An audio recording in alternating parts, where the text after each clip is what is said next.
내성적으로 서울대 못 갈 줄 알았다. 한정윤 저자님 모셨습니다. 안녕하세요. 서울대학교 정치외교학부 2학번에 재학 중이고, 이번에 내 성적으로는 서울대 못 갈 줄 알았다? 이 책을 집필하게 된 한정인 작가라고 합니다. 책 제목이 엄청 공감대를 자극하면서도 엄청 뭔가 부러움을 되게 자극하는 되게 좋은 제목인 것 같아요. 어떻게 하다 이 책을 쓰시게 되셨어요? 원래도 여러 입시 커뮤니티나 인스타 이런 등지에서 학습 자료 만들어서 배포하고 또 학습 조언 같은 거 해주고 이런 활동을 했었는데 내가 알려줄 수 있는 일련의 것들을 전부 다 모아서 책으로 써보면 어떨까 이런 생각을 하게 돼가지고 이 책을 쓰게 되었습니다. 못 갈 줄 알았다. 약간 말에 담긴 좀 자조적인 말이 있잖아요. 네. 왜 못 갈 줄 알았다고 처음에 생각하셨어요?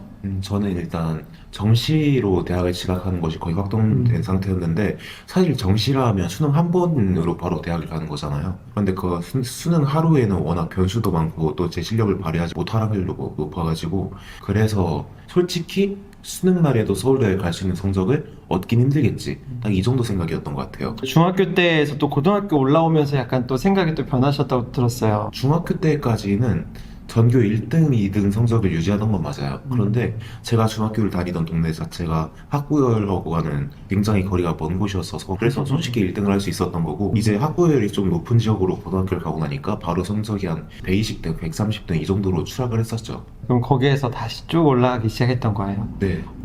그럼 다시 이제 거기에서, 나는 갈 수 있겠다. 할 수 있겠다라는 생각을 또 하게 된 딱 그때가 또 언제예요? 할 수 있겠다라는 생각을 가지게 된 건 일단 공부를 제대로 시작하고 성적이 실제로 오르는 걸 본 뒤였던 것 같아요. 일단 고1 6월 모의고사가 한 120등 그 정도였는데 고2 3월 모의고사가 한 문과에서는 1등, 전교에서는 3등 그렇게 나왔었어요. 그때부터 그 생각을 가지게 되었던 것 같아요.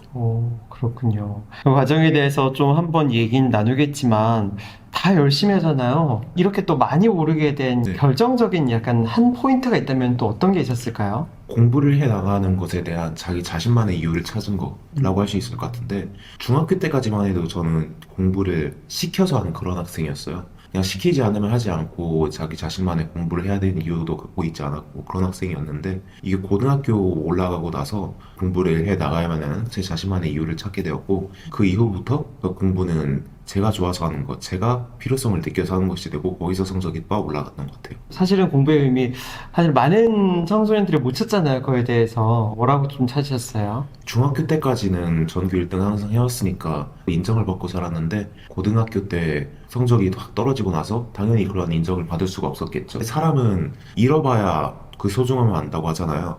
공부를 잘한 학생으로서 받았던 그런 친구들로부터의 인정 이런 것들을 받지 못하게 되니까 나는 이러한 것들을 사실 굉장히 받는 걸 좋아하는 학생이고 이런 거 다시 한번 찾아봐야겠다. 이렇게 타인의 인정이 제가 공부를 해나가게끔 하는 가장 큰 이유가 되었던 것 같아요. 와, 그렇구나. 보통은 그런 타인의 인정을 쫓았던 게 이제 약간 진짜가 아니었다, 이런 생각들을 많이 하는데 그런 생각이 아니었네요. 네, 저 같은 경우에는 그게 솔직하게 공부를 해나갔던 가장 큰 이유였던 것 같아요. 너무 솔직한 이야기인 것 같아요. 근데 그게 가졌던 것을 또 잃어봤기 때문에 또 가진 약간 진짜 솔직한 마음 아닐까 싶긴 해요. 그건 축복과 같은 계기라고도 생각은 들긴 하는데 많은 청소년들이 공부의 이유, 의미 못 찾을 것 같아서 좀 이렇게 하면 좀 비교적 찾을 수 있을 것이다. 이런 방법이 있을까요? 저 같은 경우에는 제 스스로 공부를 해야 되는 이유, 공부의 의미를 찾았는데 사실 그렇게 찾지 못하는 청소년들이 굉장히 많아요. 단순 부모님들이 잔소리하는 것만으로는 찾기 어려운 거는 사실이라서 저 같은 경우에는 실제로 공부를 열심히 해가지고 성공을 한 대학생 그런 사람들을 멘토로서 만나보는 것도 하나의 값진 경험이지 않을까. 왜냐하면 공부로서 성공을 한 사람들을 만나서 그들의 이야기를 듣다 보면 공부를 하면 어떤 것이 따라오는지 가장 확실하게 알 수 있거든요.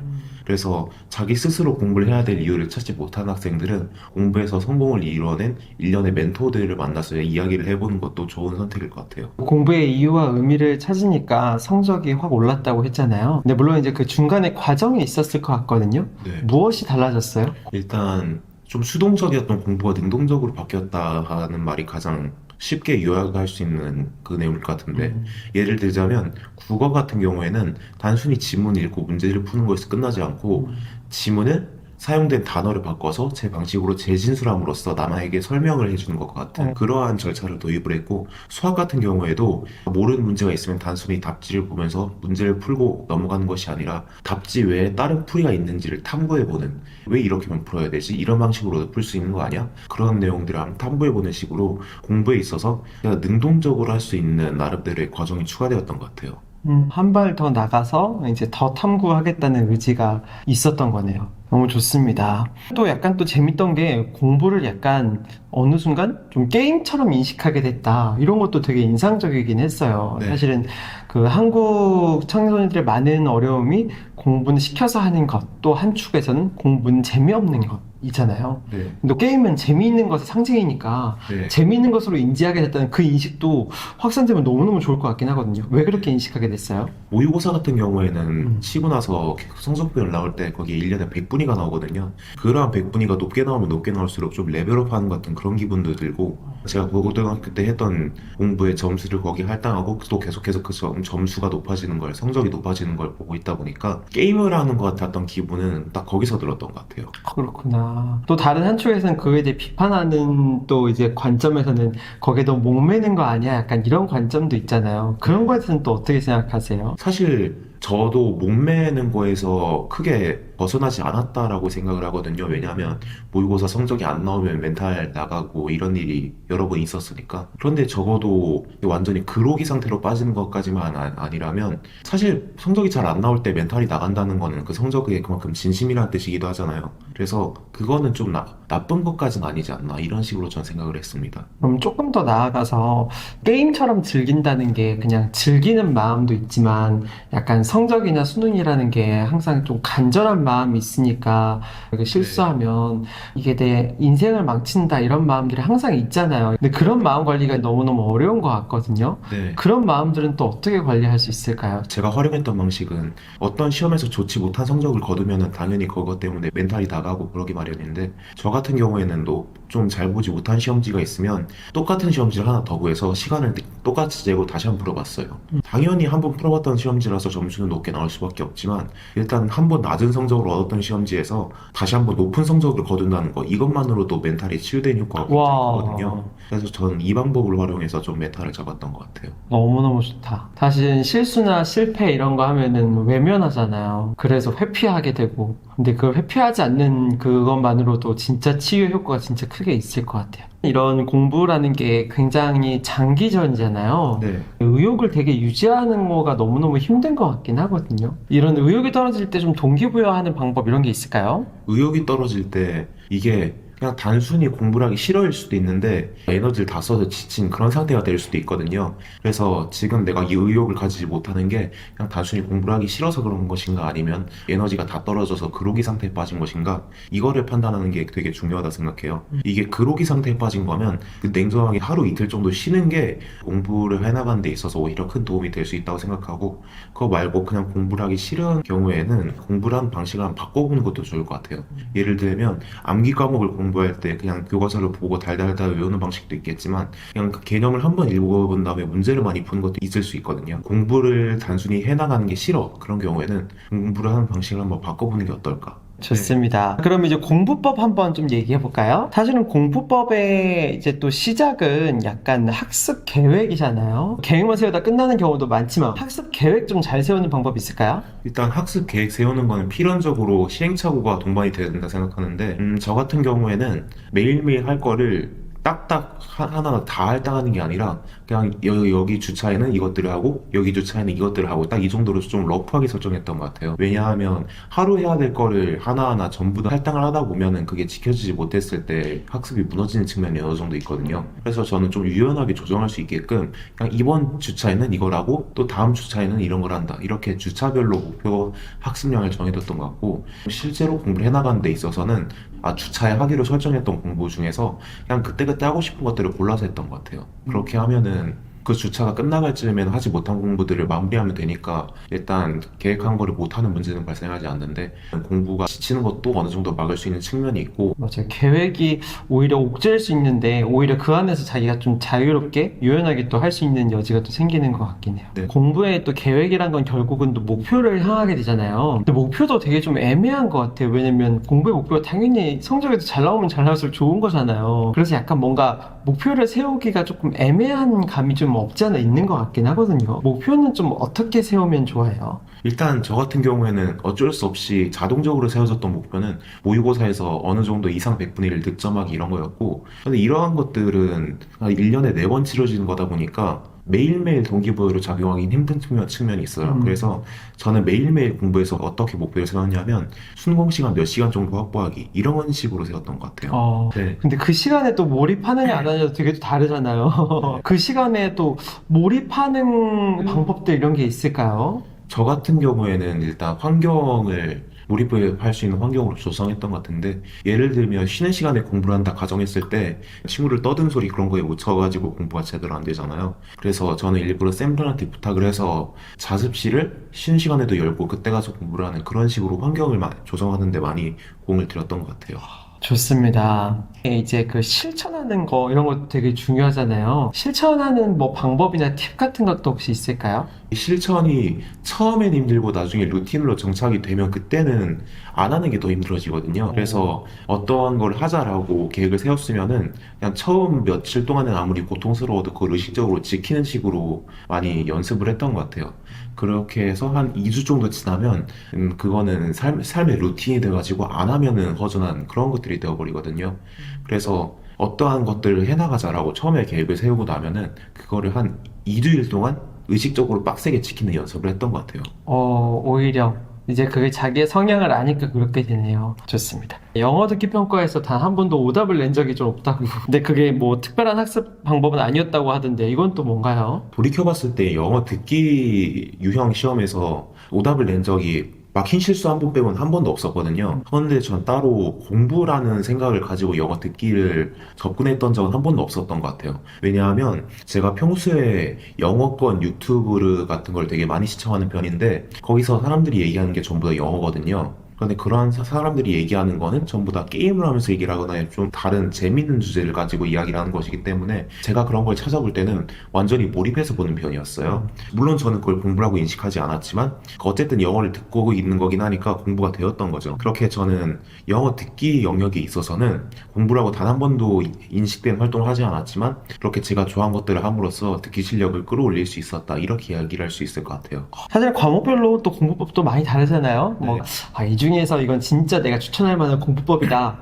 이런 거 혹시 있을까요? 암기 과목이 있어서 제가 추천하고 싶은 공부법이 하나 있는데 그 암기는 단순히 이거를 달달 외우는 거로도 공부를 할 수 있지만 문제를 푸는 식으로도 공부를 할 수 있어요. 왜냐하면 문제를 풀면은 관련된 개념이 머릿속에 다 떠오르게 되기 때문이죠. 그 효과를 더욱더 증대시킬 수 있는 방법이 하나 있는데 문제를 풀다 보면 오답선지가 반드시 나오잖아요. 그 오답선지를 정답선지 내용으로 바꾸는 것 또는 오답선지가 왜 오답선지인지 그 이유를 정리하는 것. 이 정도를 한번 도입해 볼 수 있겠는데 원래 정답선지를 고름에 있어서는 정답선지와 관련된 개념들만 머릿속에 다시 한번 떠오르지만 그렇게 오답선지와 관련된 내용들을 떠올리다 보면 오답선지와 관련되어 있는 개념들도 머릿속에 한번 정리가 다 되는 것이기 때문에 백지복습하고 똑같은 효과를 낼 수 있어요. 암기 과목의 문제를 풀 때 정답선지를 고르는 것에 더해서 오답선지가 왜 오답선지인지 그 이유를 정리하는 것. 이 공부법을 되게 추천하고 싶어요. 마지막 생활습관 한번 얘기해 볼까요? 공부뿐만 아니라 뭐 기상부터 뭐 식습관부터 막 되게 많잖아요. 생활습관 계획은 좀 어떻게 세우면 좋아요? 저는 고등학교 때 기숙사 생활을 3년 내내 했어서 오전 6시 50분 기상이 고정이었던 것 같고요.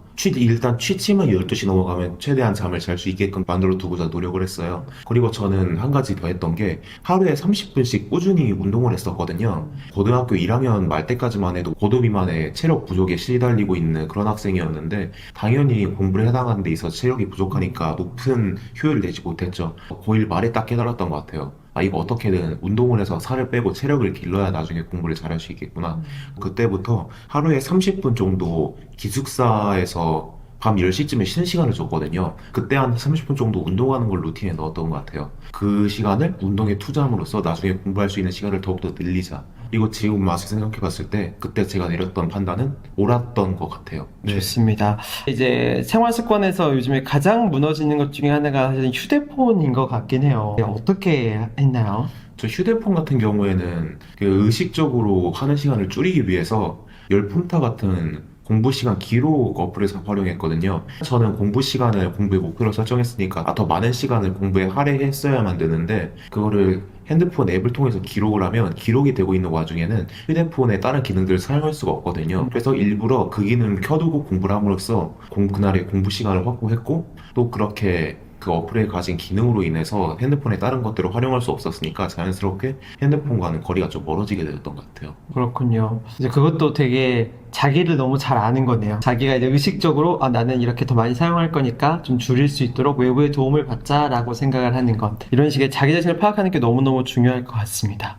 주변 사람들의 관계는 또 어떤가요? 부모님, 가족, 친구. 주변 사람들의 관계를 전 최대한 원만하게 유지하려고 노력했던 것 같아요. 그리고 저는 기숙사 생활을 3년 내내 해서 친구들과의 관계가 굉장히 중요했거든요. 그런데 공부를 하다 보면은 결국에는 내 옆에 자리에 앉아있는 친구가 어찌 보면 경쟁자니까 그것 때문에 일부러 견제하고 그런 친구들이 있어요. 그런데 저는 그런 것들은 제 자신한테 전혀 맞지 않는 길이다 그렇게 생각을 했고 얘보다 성적을 잘 받아야 내가 더 높이 올라갈 수 있어 이런 생각하지 않고 그냥 친구 대 친구로서 같이 추억 쌓고 놀고 인생을 함께하는 그런 존재로 그렇게 친구들을 받아들였던 것 같아요. 다시 수험생활로 돌아간다면은 좀 어떻게 하고 싶으세요? 어떻게 공부하고? 일단 제가 그때 공부를 했던 방식에서 크게 뭐가 벗어나진 않을 것 같아요. 다만 운동에 좀 더 많은 시간을 할애하지 않을까? 이런 얘기가 있잖아요. 청소년 비만이 성인 비만 되면 살이 진짜 안 빠진다. 근데 제가 빼기 시작한 시점이 이미 성인 비만으로 넘어가 버린 이후 시점이었어서 좀 그때로 다시 돌아간다면 살을 좀 일찍 뺄 것 같다. 그래서 체력도 더 확실히 만들어두고 고등학교 때는 체력 때문에 공부에 문제가 생기는 일을 없게끔 하자. 딱 이 정도만 있는 것 같아요. 좋습니다. 어찌 보면은 책 제목도 함의하고 있지만 뭔가 개인적인 그 인식상에서는 이게 약간 역전승 같은 느낌이 좀 있잖아요. 이런 역전승을 거둔 돌아봤을 때 비결 하나 이런 걸 얘기한다면 뭐였을까요? 그 비결이라 한다면 공부를 해나가야 되는 이유를 찾은 거라고 볼 수 있을 것 같아요. 그 공부를 열심히 해나간 거, 체력 관리를 열심히 한 거, 또 제3의 요소들 공부에 도입한 것, 이 모든 것들은 제가 공부를 해나가야 되는 자신만의 이유를 찾고 나서 이루어졌던 것들이거든요. 그래서 뭐가 됐든 간에 그 시작을 꼽아보라면 공부를 해나가야만 하는 저 자신만의 이유를 찾은 것. 그건 타인들의 인정이었죠. 저에게 있어서는 가장 중요한 지점으로 작용했던 것 같아요. 이제 뭐 많은 수험생 친구들이나 후배들도 있을 텐데 이런 친구들이나 후배들에게 좀 해주고 싶은 말 있어요? 목표를 향해 달려나가다 보면 무조건 한번 엎어진 순간이 있을 거예요. 그런데 그 엎어진 순간에 그 자리에 그대로 멈춰 있느냐 아니면 다시 딛고 일어나서 달려나갈 수 있느냐 이게 결국에는 그 목표를 달성할 수 있느냐 없느냐를 판가름하는 가장 큰 지점이라고 생각을 하기 때문에 한번 실수를 해서 엎어지더라도 거기서 너무 좌절하지 않고 다시 일어나서 달려나갈 수 있었으면 이런 이야기를 전하고 싶었습니다. 오늘 너무너무 생생한 경험담 같아요. 근데 듣고 나니까 그 근본의 이런 이유나 의지를 잘 잡으면은 잘 꼽혀낼 수 있을 것 같다는 생각이 들거든요. 네. 그 산 증인이고 이 산 증인과 경험으로 많은 청소년들이 꿈을 꼭 피워내고 자신의 목표를 꼭 이뤄냈으면 합니다. 오늘 정말 좋은 지혜, 좋은 경험 나눠주셔서 감사합니다. 감사합니다.